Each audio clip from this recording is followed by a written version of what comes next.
Hi guys, it's Marissa Schultz, author of The Rise High Investor, and welcome to one of my weekly videos where I share property investment tips to help you on your investment journey.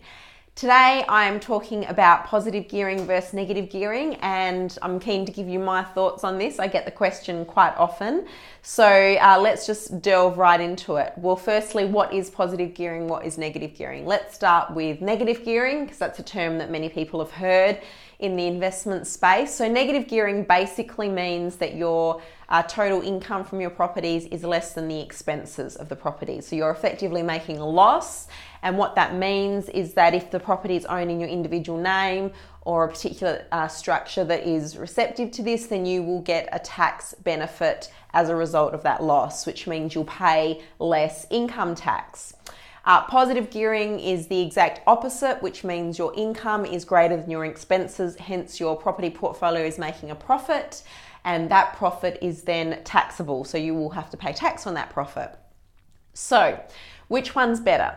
Well, there really is no right or wrong answer to this, but I'll give you my thoughts on it. And I think, whilst negative gearing may be attractive and may have its benefits during your working and employment life, when you have a high taxable income and you're paying high rates of tax, I think the ultimate goal for every property investor should be to build a property portfolio that is ultimately positively geared so that they can actually live off of the positive income that's coming from that property portfolio.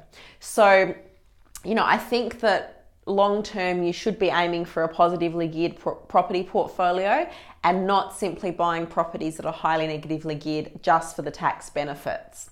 So over the long term, what you want to be doing is, whilst you might buy negatively geared properties during your employment life, over the long term, you want to be looking to reduce your debt and growing the value of those properties, so that ultimately what's going to happen is that the value of the rent and the value of the income that you receive from those properties will exceed the expenses.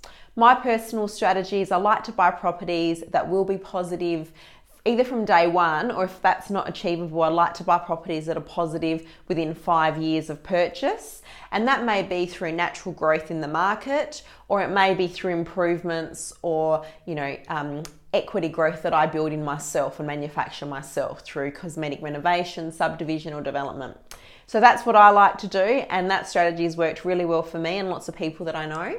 And that pretty much sums up my thoughts on positive versus negative gearing. I'd love to hear your thoughts as always, and I love getting your comments and questions through to my private email, which is propertyinvestor@risehigh.com.au. You can catch me there anytime.